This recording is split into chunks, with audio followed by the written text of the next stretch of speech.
Welcome to BRK news. So జనరల్‌గానే పిల్లలు మనం చూస్తూ ఉంటాం కదా! కాయిన్స్ మింగడం గాని అలా చేస్తూ ఉంటారు. ఏదైనా ఫుడ్ తీసుకున్నప్పుడు కూడా గొంతులో పైప్‌లో ఇరుక్కుపోతూ ఉంటుంది. అయితే మనం ఇంట్లో డాక్టర్ దగ్గరికి వెళ్ళేలోపు అసలు ఏం చేయాలి? సో వివరాలు తెలుసుకుందాం. ఈరోజు మనతో పాటు ఉన్నారు ప్రముఖ పీడియాట్రిషియన్ డాక్టర్ శివరంజని సంతోష్ గారు. డాక్టర్ గారు నమస్తే అండి. డాక్టర్ గారు, మీ వీడియోస్ ఎంత వైరల్ అవుతాయంటే అందరూ షేర్ చేసుకుంటూ ఉంటారు. ఇన్ఫర్మేషన్ అన్నమాట. సో అంటే పిల్లలు ఏదైనా మింగినప్పుడు పైప్‌కి అడ్డం పడినప్పుడు అసలు ఏం చేయాలి మన ఇంట్లో అనేది. సో చాలా చక్కటి ఇన్ఫర్మేషన్ మ్యామ్.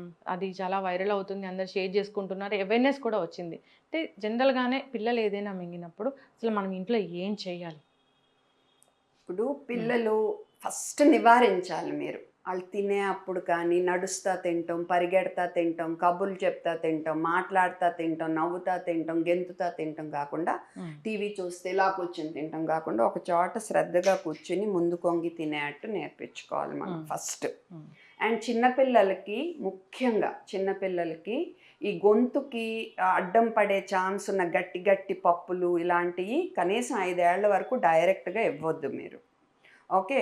ఎప్పుడన్నా బిడ్డ కానీ, పెద్దాళ్ళు కానీ, చంటి బిడ్డ కానీ తినే అప్పుడు, తాగే అప్పుడు సడెన్‌గా దగ్గటం మొదలుపెడితే మనాళ్ళు ఏం చేస్తారంటే గబగబా ఎళ్ళిపోయి వాళ్ళని ఇక్కడ కొట్టేసి, ఇక్కడ కొట్టేసి ఏదో చేస్తారు.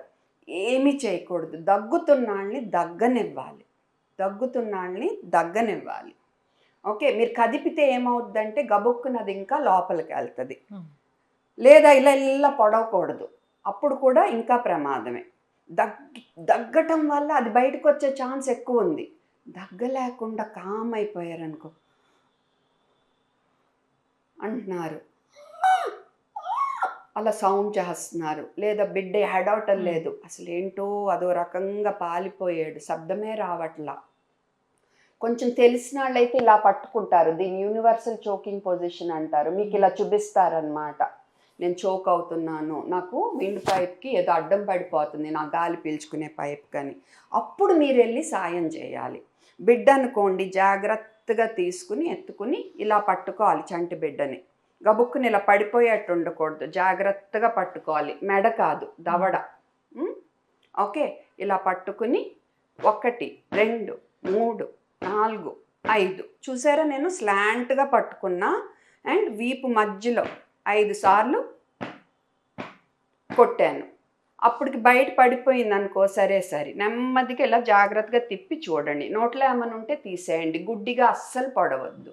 ఇప్పుడు బయటికి రాలేదనుకో, ఈ నిప్పుల్స్‌కి మధ్యలో కొంచెం కింద 5 సార్లు 1, 2, 3, 4, 5 అంటే అలా మనం ఒత్తాలన్నమాట. ఎంత లోతుకంటే మనం ఈ భాగం తీసుకుంటే మూడో వంతు నుంచి హాఫ్ వరకు లోతుకు నొక్కాలి. ఓకే. సో, ఇలా 5 సార్లు మనం 1, 2, 3, 4, 5 మళ్ళా 1, 2, 3, 4, 5 ఇలా 3 సైకిల్స్ అయ్యేసరికి కూడా అది బయటికి రాపోతే 108కి ఫోన్ చేసి 108కి ఫోన్ చేసి మనం ఇది కంటిన్యూ చేయాలి. ఎప్పుడు వరకు అంటే అది నోట్లోంచి పడే వరకు లేదా బిడ్డ స్పృహ కోల్పోయే వరకు. ఒకవేళ బిడ్డ స్పృహ కోల్పోతే మనం వెంటనే గాలి పీల్చుకుంటున్నాడా లేదా చెక్ చేయాలి. గాలి కూడా పీల్చుకోవట్లేదనుకో బిడ్డ సిపిఆర్ ఇవ్వాలి. గాలి పీల్చుకుంటున్నాడనుకో ఇలా ఎత్తుకుని హాస్పిటల్‌కి పరిగెట్టాలి. ఇలా హ్మ్. దీన్ని రికవరీ పొజిషన్ అంటారు. ఏమంటారు? Recovery position. ఇలా సైడ్‌కనమాట. తల కొంచెం డౌను, కాళ్ళెత్తు సైడ్‌కి. ఎందుకంటే నోట్లో ఏమన్నా వచ్చినా కింద పడిపోవాలి. గుర్తుపెట్టుకోండి గుడ్డిగా పొడవద్దు అండ్ బాగా దగ్గుతున్నప్పుడు డిస్టర్బ్ చేయొద్దు. అవసరమైనప్పుడే సాయం చేయండి. గుర్తుపెట్టుకోండి. గాలి పీల్చుకోకపోతే సిపిఆర్ ఇవ్వాలి. పీల్చుకుంటుంటే ఇలా ఎత్తుకుని వెళ్ళాలి ఆసుపత్రికి. 108 కాల్ చేసిన అంబులెన్స్ లేట్ అవుతుంది అంటే మీరే ఆసుపత్రికి బయలుదేరాలి. దారిలో ఈ ఫస్ట్ ఎయిడ్ జరుగుతూ ఉండాలి. చిన్న పిల్లలు అనుకోండి అంటే నుంచునే పిల్లలు. ఓకే. అప్పుడేం చేయాలి? ఇంతే. కాపోతే వాళ్ళ ఎనకాలకెళ్ళాలి మనం. వాళ్ళ బ్యాక్ సైడ్‌కెళ్ళి వాళ్ళ ఎనకాల నుంచుని హ్మ్. ఓకే. 1, 2, 3, 4, 5 ఓకే. అప్పటికి బయటికి రాలేదనుకో ఇది చూసారా మీరు? ఇది. ఈ బోన్ చివర అన్నమాట, మనకి ఇక్కడ బోను చివర, ఇది బొడ్డు, ఇది బొడ్డు. ఓకే, బొడ్డు, ఇది బోన్ చివర, సెంటర్ బోన్లో చివర, బ్రెస్ట్ బోన్ అంటారు. ఈ రెండిటికి మధ్యలో చేయి పెట్టి, అంటే బొడ్డు పైన చేయి పెట్టి, బొడ్డు పైన చేయి పెట్టి 1 2 3 4 5. సో 5 సార్లు 1 2 3 4 5, అండ్ 5 సార్లు బొడ్డు పైన 1 2 3 4 5. ఇలా 3 సైకిల్స్ అయ్యేసరికి బయటికి రాకపోతే 108కి ఫోన్ చేయాలి. ఒకవేళ బయటకు వచ్చేస్తే సరి, లేదంటే స్పృహ కోల్పోతే మటుకు గాలి పీల్చుకుంటున్నాడో లేదో మనం చెక్ చేసి, గాలి పీల్చుకుంటుంటే సైడ్కి తిప్పి పడుకోబెట్టాలి. లేట్ అవుతుంది అని మనకు అనిపిస్తే ఎమర్జెన్సీకి బయలుదేరాలి. గాలి కూడా పీల్చుకోకపోతే సిపిఆర్ ఇవ్వాలి. ఇప్పుడు పెద్దవాళ్ళ విషయంలో కూడా ఇంచుమించు అంతే, సేమ్. వెనక 5 సార్లు కొట్టాలి, అండ్ ముందు ఈ బొడ్డు పైన ఓకే 5 సార్లు 1 2 3 4 5. ఓకే, సో ఇది కూడా 3 సైకిల్స్ అయ్యేసరికి రాకపోతే కనుక 108 108కి ఫోన్ చేసి, ఇది ఎప్పటి వరకు చేయాలి, అది బయటకు వచ్చే వరకు లేదా స్పృహ కోల్పోయే వరకు. స్పృహ కోల్పోతే గాలి పీల్చుకుంటున్నారో లేదో చెక్ చేసి, గాలి పీల్చుకోకపోతే సిపిఆర్ ఇవ్వాలి. గాలి పీల్చుకుంటుంటే మనం సైడ్కి తిప్పి పడుకోబెట్టాలి. ఎస్, ఖచ్చితంగా మ్యామ్. సో చాలామంది కూడా వాటర్ తాగించడము ఇలా చేస్తూ ఉంటారు, నెత్తి మీద కొట్టడం అలా కూడా చేస్తూ ఉంటారు. సో అసలు చేయకూడదు ఈ పనులు అంటే ఒక 2 3 ఏముంటాయి ఇందాక మీరు చెప్పినట్లుగా? చెయ్యకూడదు. ఫస్ట్ తల్ల మీద కొట్టడం వల్ల ఉపయోగం లేదు, కానీ బేబీ డిస్టర్బ్ అయ్యి ఇంకా చోక్ అవ్వచ్చు. గుడ్డికి ఇలా పొడవకూడదు, తీయాలని చూడకూడదు. అండ్ మూడోది, మీరు దగ్గుతున్నప్పుడు డిస్టర్బ్ చేయకూడదు. అస్సలు ఏ రకమైన డిస్టర్బెన్స్ ఉండకూడదు.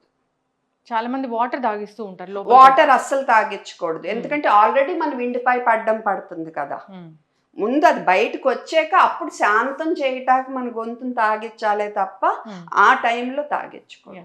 అంటే జనరల్గా సినిమాల్లో కూడా ఏం చూపిస్తారంటే, హీరోయిన్ మునిగిపోతూ ఉంటుంది, హీరో సేవ్ చేస్తాడు, బయటికి తీస్తారు, తీసి వాళ్ళు ఏం చేస్తారు, పొట్ట మీద నొక్కుతారు. అవును, అలా పొట్ట మీద నొక్కినాక ఒక బ్రెత్ ఇవ్వగానే సాంగ్ మొదలవుతుంది మనకి. అలాంటి అది రాంగ్ చూపిస్తున్నారు.